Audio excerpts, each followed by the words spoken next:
살아남은 자의 소망이라는 제목으로 말씀을 전하겠습니다. 지난주 우리는 에레미야 애가 2장 마지막에 나오는 에레미야 선지자의 기도를 살펴봤습니다. 에레미야 선지자가 여호와여 보시옵소서 하면서 간구했던 때는 아무 빛도 보이지 않는 깜깜한 밤 같은 시대였습니다.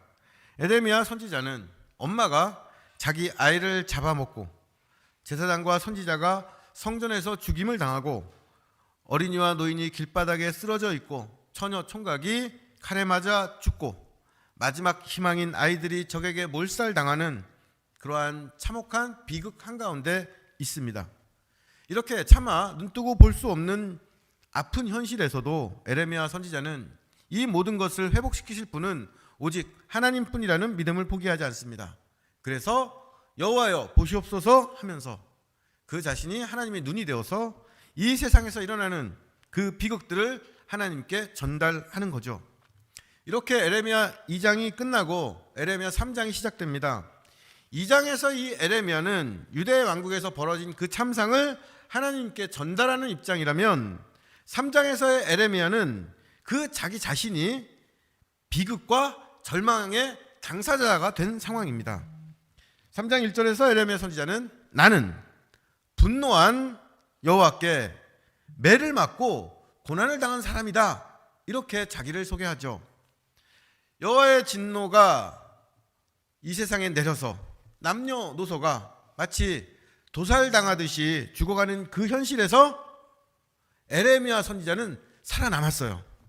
그런데 살아남았지만 어둠 속에서 살아갑니다. 아무 빛도 없는 막막한 어둠입니다. 이 어둠 속에서 에레미야 선지자는 매일매일 하나님께 얻어맞아서 몸과 마음이 괴롭고 이런 날들을 보내면서 뼈와 가죽만 남을 정도로 쇠약해 갑니다. 그런데 때로는 그 남은 뼈마저 부러지는 것 같이 크게 아파요. 고통과 수고에 둘러싸여서 어디를 둘러봐도 괴롭고 힘든 일 뿐입니다. 에레미야 선지자가 한탄합니다. 에레미야 애가 3장 6절입니다. 나를 어둠 속에 살게 하시기를 죽은 자 오랜 자 같게 하셨도다. 에레미야 선지자가 말합니다. 나는 지금 아무 희망 없는 어둠 속에 살고 있다. 숨만 쉬고 있지 이미 죽은 사람이나 마찬가지다. 에레미야에게는 살아야 할 이유도 없고 살아갈 힘도 없습니다. 살아남았지만 이미 오래전에 죽은 사람처럼 되어 있죠. 이런 에레미야 선지자의 고백을 들으면서 떠오르는 시가 있어요. 독일의 작가 브레이트라는 시인의 살아남은 자의 슬픔이라는 시입니다. 물론 나는 알고 있다. 오직 운이 좋았던 덕택에 나는 그 많은 친구들보다 오래 살아남았다. 그러자 지난 밤 꿈속에서 이 친구들이 나에 대해 이야기하는 소리가 들려왔다. 강한 자는 살아남는다. 그러자 나는 자신이 미워졌다. 브레이트는 나치 시대를 살았던 시인이자 극작가입니다. 브레이트는 나치의 이 학살과 2차 세계대전의 비극 속에서 살아남았어요. 그런데 자신이 사랑했던 연인과 절친했던 친구들이 모두 죽음을 당했습니다. 많은 친구들보다 오래 살아남았지만 살아있는 게 기쁘지 않고 자신의 그 생존 능력이 자랑스럽지도 않습니다.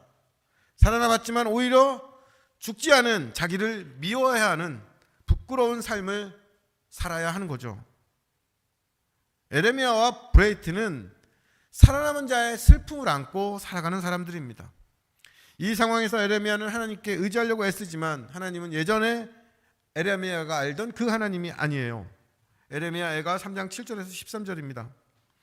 나를 둘러싸서 나가지 못하게 하시고 내 사슬을 무겁게 하셨으며 내가 부르짖어 도움을 구하나 내 기도를 물리치시며 다듬은 돌을 쌓아 내 길을 막으사 내 길을 굽게 하셨도다. 그는 내게 대하여 엎드려 기다리는 곰과 은밀한 곳에 있는 사자 같으니 나의 길들로 치우치게 하시며 내 몸을 찢으시며 나를 적막하게 하셨도다. 활을 당겨 나를 화살의 관역으로 삼으시며 화살통에 화살들로 내 허리를 맞추셨도다. 하나님께서 에레미야를 감옥에 갇힌 죄수처럼 불행해서 빠져나가지 못하게 하시고 쇠사슬로 묶어놓고 도망가지 못하게 하십니다. 부르짖고 하나님께 도움을 구하지만 그 기도를 들어주지 않으세요. 에레미야는 자기 인생길이 다듬은 돌로 막힌 것 같다고 합니다. 그냥 돌이 아니라 다듬은 돌에 막힌 느낌이에요. 다듬은 돌이 길에 이렇게 깔려 있는 게 아니라 벽이 되어서 내 앞길을 막고 있습니다. 우연히 안 되는 게 아니라 계획적으로 방해받는 겁니다. 하나님께서 작정하고 나의 길을 막으시는 것 같아서 이것저것도 안 돼서 다른 길로 돌아갔는데 거기에 뭐가 있어요? 엎드린 곰이나 숨어 있는 사자가 있습니다. 그걸 만나서 더 안 좋은 일이 생겨서 자꾸 도망가다 보니까 길을 잃어버리고 온몸이 찢겨진 것 같이 피곤하고 지칩니다. 그러면서 문득 적막하죠. 혼자예요. 외롭습니다. 하나님은 이렇게 외로운 에레미야에게 너 어디까지 견디나 보자 하듯이 에레미야를 관역 삼아서 활을 쏘십니다. 에레미야는 허리에 화살을 맞은 것처럼 견딜 수 없어서 쓰러지죠. 에레미야 선지자는 우리에게 깊은 아픔과 슬픔, 처절한 괴로움, 갈수록 어둡고 무거워지는 절망을 전합니다. 저는 이 에레미야 선지자의 말을 글로는 이해를 하는데 그 심정은 모르겠어요. 여러분 아십니까? 여러분은 도저히 어떻게 해볼 수 없을 것 같은, 하면 할수록 깊은 늪에 빠져가는 그런 절망을 이해하십니까? 로리 오코너라는 영국의 심리학자가 있습니다. 이분은 25년 동안 자살을 연구하신 분이에요. 국제자살연구학회 국제자살예방협회 회장으로 있는 자살 분야에 가장 최고의 권위를 가진 분입니다. 이분이 그동안 연구한 결과를 담은 마지막 끈을 놓기 전에 라는 책을 쓰셨어요. 이 책의 원 제목이 When It is Darkest, 가장 어두울 때입니다. 이 책에는 이 저자가 25년 동안 수집한 자살한 사람들이 남긴 유서, 마지막 일기 같은 자료들이 있어요. 거기에 이런 내용들이 나옵니다. 46세 남자의 유서예요. 누군가 이거를 읽고 있다면 나는 살다 지쳐 죽어 있을 것이다. 최근 단 하루도 일이 잘 된 날이 없다. 나는 나고 자고 쓸모없는 인간이다. 내 인생은 막다른 골목에 갇혀 있다. 16세 소년의 일기입니다. 이제 더 이상 못하겠다. 내가 할 수 있는 건 다 했다. 인생이 너무 버겁다. 머리가 터질 것 같다. 너무 고통스럽다. 이제 끝내야겠다. 34세 여성의 유서입니다. 나는 이 모든 고통을 겪을 만큼 겪었고 이제 더 이상 버틸 수가 없다. 살면서 유일하게 느꼈던 기쁨인 반려견 베니와의 산책도 이제는 몸이 너무 아파서 할 수가 없다. 이 모든 고통에서 빠져나갈 구멍이 없다. 내 삶은 아무 의미도 없고 공허하다. 50세 여성이 남긴 글입니다. 많이 아팠어요. 계속해서 화살을 맞는 것처럼 몸과 마음이 피투성이가 된 것 같습니다. 견디다 한계에 와서 쓰러집니다. 저는 자살한 분들이 남긴 이 글들에 담긴 표현과 심정이 에레미야 애가에 나오는 에레미야의 고백과 너무 똑같아서 놀랐습니다. 그러니까 지금 에레미야 선지자 마음이 어떤 마음입니까? 자살 직전의 마음이에요. 그럼 제가 이해 못하겠다고 한 이 에레미야 선지자의 마음을 가장 잘 이해할 수 있는 사람이 누구겠습니까? 에레미야 선지자의 이 에레미야 애가를 읽을 때 이건 내 얘기야, 내 마음이야, 이렇게 말할 사람이 누구겠어요? 공부 많이 한 신학자나 성경학자나 편안히 사는 목사가 아니라 지금 당장이라도 삶의 마지막 끈을 놓아버리고 싶은 사람, 가장 깊은 어둠 속에 있는 사람, 죽고 싶은 사람입니다. 그런데 에레미야 선지자는 자살하지 않았어요. 그 절망에서도 살아남았습니다. 그렇다면 이 에레미야 선지자의 이야기가 지금 정말 죽고 싶을 만큼 괴로운 그 사람에게 소망이 될 수 있지 않겠습니까? 에레미야 선지자의 마음을 조금만 더 들어보겠습니다. 에레미야 애가 2장 14절에서 16절입니다. 나는 내 모든 백성에게 조롱거리 곧 종일토록 그들의 노랫거리가 되었도다.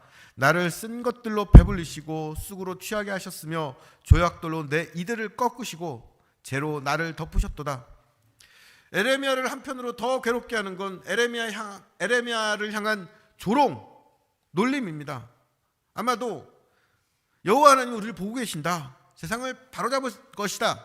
이렇게 선포했지만 그 자신도 아무 방법이 없는 그 처지에 대한 사람들의 조롱일 겁니다. 속상한 마음에 에레미야는 속이 쓰리고 입이 써요.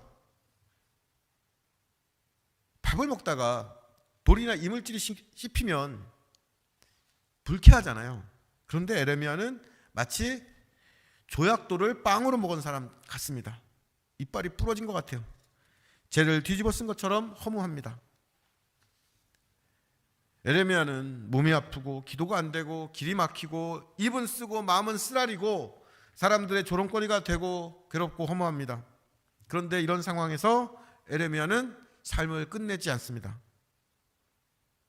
그렇다면 에레미야와 같은 상황에 있는 사람들도 그럴 수 있지 않을까요?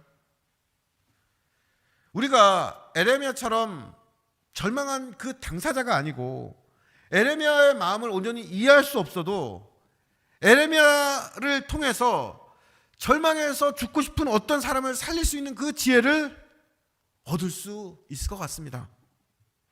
에레미야가 2장 17절 18절입니다. 주께서 내 심령이 평강에서 멀리 떠나게 하시니 내가 복을 내어 버렸으며 스스로 이르기를 나의 힘과 여호와께 대한 내 소망이 끊어졌다 하였도다. 에레미야 선지자는 자기 마음이 하나님의 평강에서 아주 멀리 떠났고 지금 자신은 복을 내다 버리는 상태 같다라고 말합니다. 평강과 복은 하나님과의 관계, 하나님과 인간이 맺는 좋은 관계라는 공통점이 있습니다. 하나님께서 주신 평온하고 만족한 상태가 평강, 샬롬이고 하나님과의 관계에서 기쁨과 생명을 충분하게 누리는 것이 복이에요. 그런데 지금 에레미야에게는 이 평강과 복이 없습니다. 다시 말해서 하나님과의 관계가 끊어진 거죠. 에레미야는 이런 자기의 상태를 나의 힘에 대한 소망과 여호와께 대한 소망이 끊어졌다 이렇게 스스로 말합니다. 여기서 중요한 건 스스로 말하는 거예요.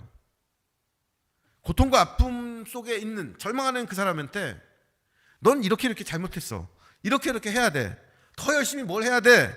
이렇게 얘기하는 게 아니라 그 사람이 자신의 상태에 대해서 스스로 말할 수 있게 해줘야 합니다. 우리는 그렇게 스스로 말할 수 있을 때까지 들어주는 사람으로 있어야 되는 거죠. 에레미야 선지자한테는 두 가지 소망이 있습니다. 내 자신에 대한 소망과 하나님께 대한 소망이죠. 나에게 잘 살 수 있는 힘이 있다는 소망, 이러한 나를 하나님께서 돌봐주실 거라는 소망입니다. 이 소망이 어려움과 괴로움 중에도 마음의 평강을 주었고 고난 중에도 하나님과의 관계인 복이 끊어지지 않게 했어요. 그런데 이제는 어떤 상태입니까? 이런 소망마저 끊어진 거죠. 이 에레미야의 고백에서 우리가 정말 매일 기도할 중요한 내용을 알게 됩니다. 심령이, 그 마음과 영혼이 주님의 평강 안에 머물게 해달라는 그 기도와 주님께서 주신 그 복을 우리가 붙들 수 있게, 간직할 수 있게 해달라는 그 기도와 이 관계 속에서 바르게 살아갈 수 있는 내 힘과 하나님께 대한 소망을 잃지 않게 해달라는 그 요청입니다. 내 친구 철수가 절망 속에서 위태롭게 막 살고 있어요. 그럼 우리는 철수를 생각하면서 철수의 심령에 평강을 주시고 철수가 하나님의 복을 붙잡게 하시고 철수에게 살아갈 힘과 여호와 하나님을 향한 그 소망이 끊어지지 않도록 그렇게 붙들어 달라고 하나님께 기도하고 기도해야 하는 겁니다. 또 철수가 그 자신의 상태를 스스로 말할 수 있도록 우리가 그 말을 들을 수 있도록 해달라고 기도해야 되는 거죠. 그리고 때로는 철수 대신에 내 이름을 놓고 기도합니다. 에레미야는 평소에 이런 기도를 드렸기 때문에 이런 상태에서 벗어나 있다는 걸 알 수 있는 거죠. 평소에 이런 기도와 간구를 드리지 않았다면 자기가 어떤 상태인지도 몰랐을 겁니다. 에레미야 선지자는 자신이 평생 드렸던 그 기도를 근거로 자기의 지금 상태를 평가하고 깨닫고 스스로에게 말합니다. 그리고 여기에서 조금씩 다른 상황이 펼쳐지죠.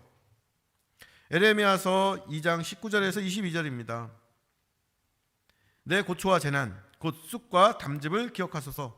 내 마음이 그것을 기억하고 내가 낙심이 되오나 이것을 내가 내 마음에 담아두었더니 그것이 오히려 나의 소망이 되옵사옴은 여호와의 인자와 긍휼이 무궁하심으로 우리가 진멸되지 아니함이니이다.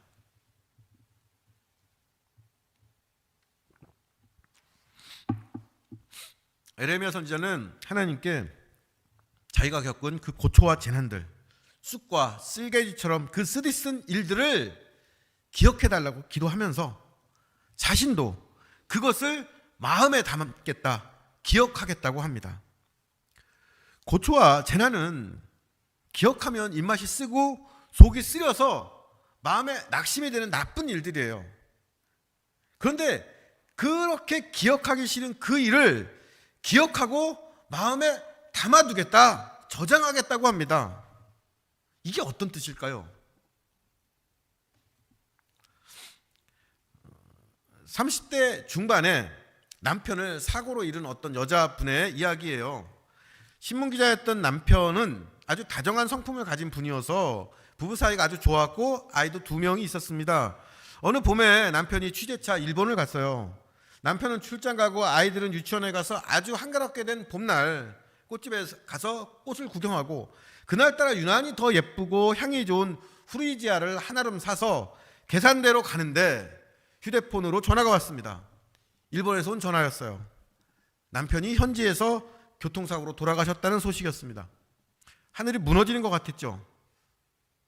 그리고 이분은 후리지아만 보면 그날 남편의 사고 소식을 듣던 그 순간이 떠올라서 노란 꽃은 쳐다도 보지 않고 살았습니다.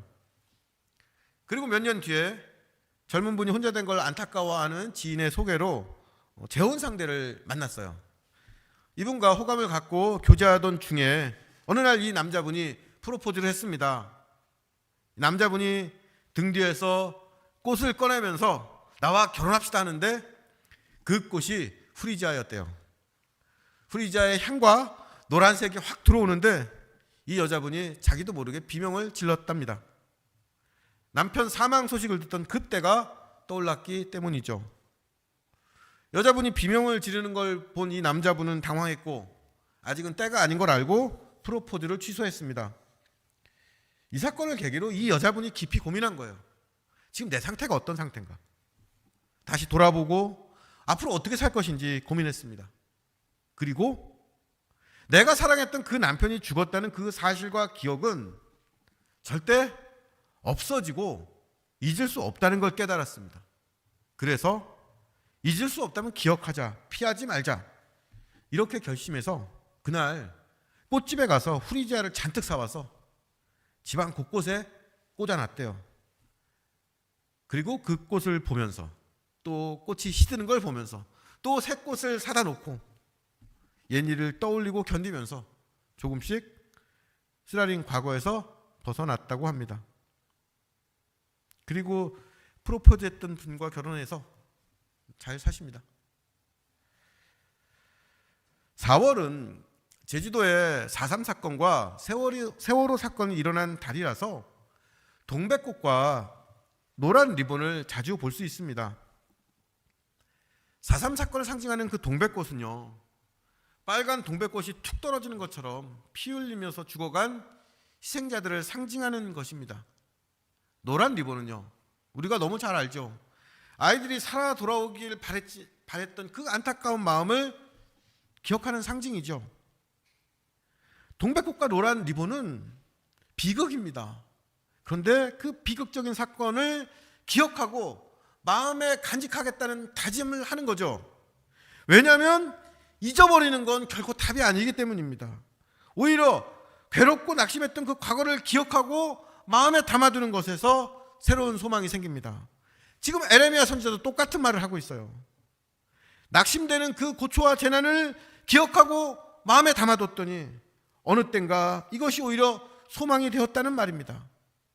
이렇게 도저히 잊을 수 없는 아픈 기억 속에서 소망이 생겨나는 것이 한없는 긍휼과 인자심을 가진 하나님이 주시는 신비입니다.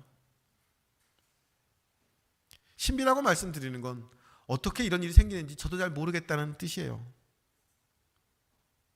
쓰라리고 낙심되는 일을 기억하고 마음에 담아두었던 에레미야는 모두가 진멸되지 않았다는 사실을 깨닫습니다. 비극이 지나간 자리에 살아남아 있는 사람들이 있습니다. 나처럼 살아있는 사람들, 그래서 나와 함께 살아가야 되는 사람들이 있어요. 아프고 슬픈 기억을 갖고 함께 살아가야 하는 사람들입니다. 4.3 사건 이야기를 담은 다큐에서 본 그 해녀 할머니의 사연인데요. 새파랗게 젊었던 시절에 남편이 빨갱이로 몰려서 해변에서 총살을 당했습니다. 한밤중에 몰래 해변에 가서 남편 시체를 거적에 싸서 끌고 와서 몰래 장례를 치렀대요. 그리고 3일을 정신 나간 사람처럼 아무것도 못하고 알아 누웠는데 5살 먹은 아들이 엄마 배고파 하더랍니다. 그 말에 정신을 차리고 바다로 나가서 물질을 했대요. 나만 보고 있는 아이들 때문에 억지로라도 다시 힘내고 살았습니다. 여자 혼자 물질하면서 4남매 키우는 게 너무 힘들어서 그때 흘린 눈물 때문에 제주 바다가 더 짜졌다라고 하면서 덧붙이신 말씀이 사람 시민 사라진다라는 말이에요. 사람 시민 사라진다. 제주도 분들이 정말 자주 하는 말입니다. 살다 보면 살게 된다. 어떻게든 삶의 고비를 넘어가면 살 방법이 있다. 이런 뜻입니다. 제주도에서 이렇게 하신 분들이 정말 많아요. 제주도 삼다도라고 하잖아요. 그래서 제주도에서 나오는 물이 삼다수죠. 돌 많고 바람 많고 여자 많은 삼다도. 그런데 이 삼다도란 말이 오래전부터 했던 말이 아니라 삼다도란 말이 처음 나오는 문헌이 1968년에 나오는 수필에 있습니다. 그러니까 1960년대부터 쓴 말이에요. 4.3 때 남자들이 너무 많이 죽어서 제주도에 가면 여자들만 있었던 겁니다. 그 여자분들이 어떻게든 살아야지 하면서 아이들 키우며 열심히 산 거죠. 4.3 때 저희 그 아버지를 잃은 저희 장인 장모님도 이렇게 사셨던 분들입니다. 정말 감당할 수 없는 비극이 있는데 아직 남은 사람들이 어떻게든 다시 살아가는 겁니다.